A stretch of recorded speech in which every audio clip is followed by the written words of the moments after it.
11 March 2011 આ તારીખ જાપાનના ઇતિહાસમાં હંમેશા માટે નોંધાઈ ગઈ. એક એવી પરમાણુ દુર્ઘટનાની શરૂઆત થઈ જેણે ખરેખર તો આખી દુનિયામાં પરમાણુ ઉર્જા વિશેની આપણી સમજને જ બદલી નાખી. તો ચાલો આજે ફુકુશીમા દાઇચીની એ આખી ઘટનાને ઊંડાણપૂર્વક સમજીએ કે ખરેખર શું થયું હતું અને એની કેવી ઊંડી અસર થઈ. આપણે એ ઘટનાક્રમની શરૂઆત કરીએ એ પહેલાં ચાલો સીધું પરિણામ જ જોઈ લઈએ. આ જે દ્રશ્ય છે ને એ ફુકુશીમાની આખી ભયાનકતાને એક જ તસવીરમાં બતાવી દે છે. એક આખું રિએક્ટર બિલ્ડિંગ જુઓ, એના માત્ર અવશેષો બચ્યા છે. આ એક જબરજસ્ત હાઇડ્રોજન વિસ્ફોટ પછીની હાલત છે.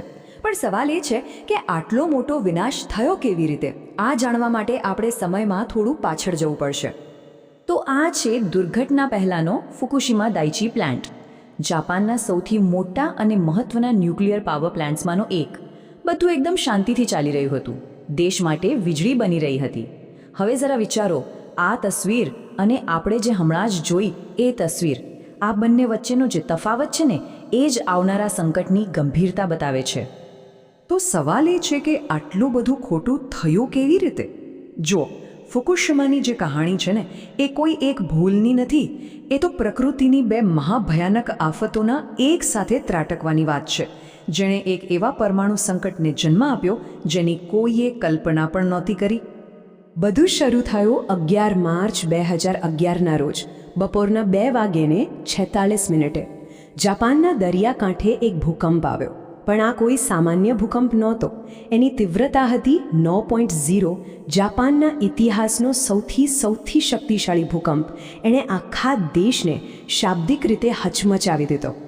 હવે પ્લાન્ટની અંદર શું થયું? જેવો ભૂકંપનો પહેલો ઝટકો લાગ્યો તરત જ એની સેફ્ટી સિસ્ટમ્સ એક્ટિવ થઈ ગઈ. જે રિએક્ટર ચાલુ હતા એ બધા ઓટોમેટિક બંધ થઈ ગયા અને કુલિંગ સિસ્ટમ ચાલુ રહે એ માટે ઇમરજન્સી ડીઝલ જનરેટર પણ શરૂ થઈ ગયા. એટલે શરૂઆતમાં તો એવું જ લાગ્યું કે બધું બરાબર છે, બધું ડિઝાઇન પ્રમાણે જ કામ કરી રહ્યું છે. પણ ભૂકંપ તો માત્ર શરૂઆત હતી. પહેલો પડકાર હતો. લગભગ 50 મિનિટ પછી દરિયામાંથી એક એવી આફત આવી જેની કોઈએ સપનામાં પણ કલ્પના નહોતી કરી. એક સુનામી, અને એની ઊંચાઈ હતી 14 મીટર. બસ આ એક જ આંકડો એણે આખી રમત બદલી નાખી. આ ડાયાગ્રામ જુઓ એટલે ખ્યાલ આવશે કે પરિસ્થિતિ કેવી રીતે હાથમાંથી નીકળી ગઈ. પ્લાન્ટને બચાવવા માટે એક દરિયાઈ દિવાલ હતી જે લગભગ 10 મીટર ઊંચી હતી, પણ જે સુનામી આવી એ તો 14-15 મીટર ઊંચી હતી. એટલે સીધી વાત છે, એ દિવાલ કંઈ કામ ન આવી. પાણી દિવાલની ઉપરથી વહીને આખા પ્લાન્ટમાં ફરી વળ્યું. સુનામીએ જે નુકસાન કર્યું એ માત્ર બહારનું નહોતું, એણે તો પ્લાન્ટના હૃદય પર, એની લાઇફલાઇન પર જ હુમલો કર્યો, અને એ હતું પાવર સપ્લાય. હવે આપણે એ જોઈશું કે કેવી રીતે એક સંપૂર્ણ બ્લેકઆઉટે એવી સ્થિતિ સર્જી જ્યાંથી પાછા ફરવાનો કોઈ રસ્તો જ નહોતો. બસ અહીંથી એક પછી એક નિષ્ફળતાઓની જાણે કે લાઈન લાગી ગઈ. સૌથી પહેલાં સુનામીના પાણીએ દરિયા કિનારાના કુલિંગ પંપને તબાહ કરી નાખ્યા. પછી એ પાણી બેઝમેન્ટમાં ઘૂસી ગયું જ્યાં ઇમરજન્સી જનરેટર હતા, એટલે એ પણ ડૂબી ગયા. અને છેલ્લે જે બેકઅપ બેટરીઓ હતી એ પણ પાણીમાં ડૂબીને ખતમ થઈ ગઈ. પરિણામ જેને કહેવાય સ્ટેશન બ્લેકઆઉટ.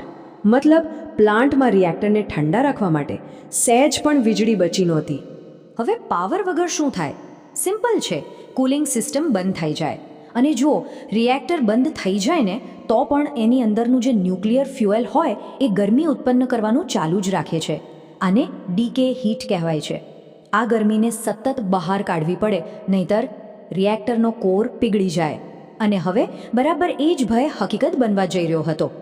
સ્થિતિ એટલી ઝડપથી વણસી રહી હતી કે પ્લાન્ટને ચલાવતી કંપની TEPCOએ જાપાનના ઇતિહાસમાં પહેલીવાર ફર્સ્ટ લેવલ ન્યુક્લિયર ઇમરજન્સી જાહેર કરવી પડી. આ એક ઓફિશિયલ જાહેરાત હતી કે હવે પરિસ્થિતિ કાબૂ બહાર જઈ રહી છે.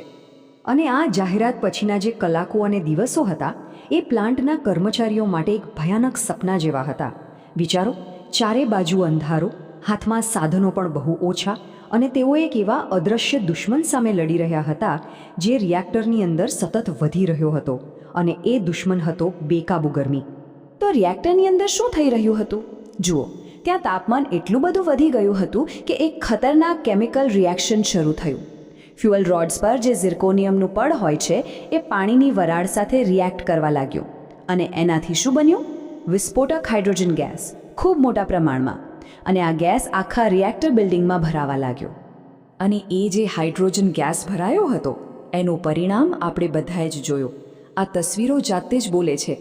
ડાબી બાજુ જુઓ વિસ્ફોટ પહેલાંનું બિલ્ડિંગ, અને જમણી બાજુ જુઓ બસ કાટમાળનો ઢગલો. વિસ્ફોટ એટલો શક્તિશાળી હતો કે એણે કોન્ક્રીટ અને સ્ટીલની દિવાલોને પણ કાગળની જેમ ફાડી નાખી. અને આ કોઈ એક જ વિસ્ફોટ નહોતો. આગામી થોડા દિવસો તો જાણે વિસ્ફોટોની હારમાળા લઈને આવ્યા. 12 માર્ચે યુનિટ 1માં ધડાકો, 2 દિવસ પછી 14 માર્ચે યુનિટ 3માં, અને એને બીજા જ દિવસે 15 માર્ચે યુનિટ 4માં. એક પછી એક 3 મોટા વિસ્ફોટ, અને દરેક વિસ્ફોટ સાથે વાતાવરણમાં મોટા પ્રમાણમાં રેડિયોએક્ટિવ કચરો ફેલાયો. આ તસવીર ખાસ કરીને યુનિટ 3ના વિસ્ફોટ પછીની છે. જરા જુઓ આ હાલત. આ દ્રશ્ય જોઈને જ સમજી શકાય છે કે ત્યાંના ઓપરેટરો કેવી ભયાનક પરિસ્થિતિનો સામનો કરી રહ્યા હતા. આવા માહોલમાં કામ કરવું અને પરિસ્થિતિને કાબૂમાં લેવાનો પ્રયત્ન કરવો એ લગભગ અશક્ય જ હતું.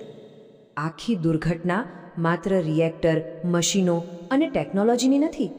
એની સૌથી મોટી અને કદાચ સૌથી લાંબી અસર તો ત્યાંના લોકોના જીવન પર પડી. તો હવે આપણે એ માનવીય પાસા પર ધ્યાન આપીશું કે ફુકુશીમાના લોકોએ આની કેવી મોટી કિંમત ચૂકવી. બસ આ એક આંકડો જુઓ, 1,64,000.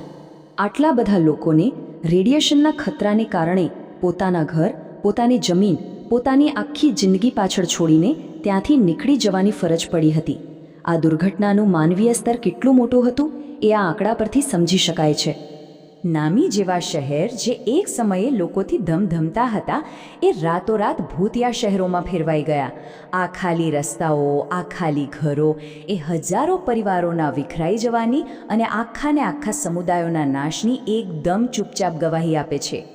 અને જે નુકસાન દેખાતું હતું એના કરતાં પણ વધારે ગંભીર હતું એ નુકસાન જે દેખાતું નહોતું. લોકોના માનસિક સ્વાસ્થ્ય પર બહુ ખરાબ અસર થઈ. ફક્ત ઘર છોડવાના તણાવ અને મુશ્કેલીઓને કારણે જ 51 લોકોના મોત થયા. લોકોમાં ડિપ્રેશન, ચિંતા, રેડિયેશનનો ડર આ બધું ખૂબ વધી ગયું. સર્વેમાં તો 60% લોકોએ કહ્યું કે એમની તબિયત બગડી ગઈ છે. ઘણા પરિવારો તૂટી ગયા, અલગ રહેવા મજબૂર બન્યા. આ બધા દુર્ઘટનાના એવા ઘા હતા જે દેખાતા નહોતા. આ બધી તકલીફોનું મૂળ કારણ હતું આ એક અદૃશ્ય દુશ્મન.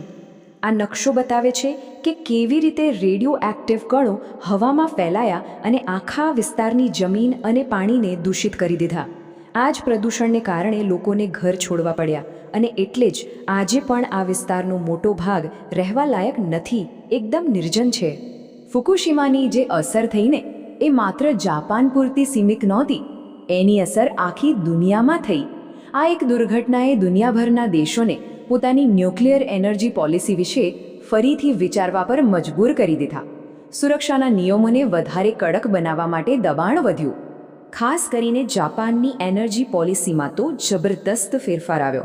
જુઓ, 2010માં દેશની લગભગ 30% વીજળી ન્યુક્લિયર પાવરમાંથી આવતી હતી, પણ 2015 આવતા સુધીમાં આ આંકડો ઘટીને 1%થી પણ ઓછું થઈ ગયો.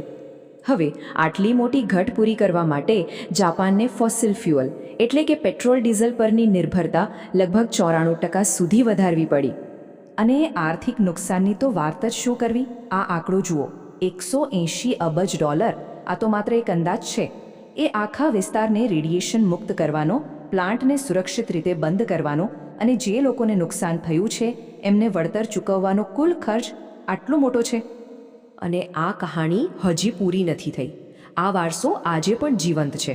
પ્લાન્ટને સાફ કરવાનું જે જોખમી કામ છે એ આજે પણ ચાલી રહ્યું છે, અને એવું માનવામાં આવે છે કે આ કામ પૂરું થતાં હજી પણ દાયકાઓ લાગી જશે. આ જે કામદારો છે ને એ દરરોજ ફુકુશીમાના આ વારસાનો સામનો કરી રહ્યા છે.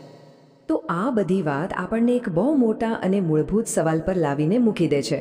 ફુકુશીમાએ આપણને એ બતાવ્યું કે જ્યારે ન્યુક્લિયર ટેકનોલોજી નિષ્ફળ જાય છે ત્યારે એના પરિણામો કેટલા ભયાનક હોઈ શકે છે. તો શું ખરેખર ન્યુક્લિયર એનર્જીના જે ફાયદા છે એ એના જોખમો કરતાં વધારે છે? આ એક એવો સવાલ છે જેનો જવાબ કદાચ આજે પણ આખી દુનિયા શોધી રહી છે.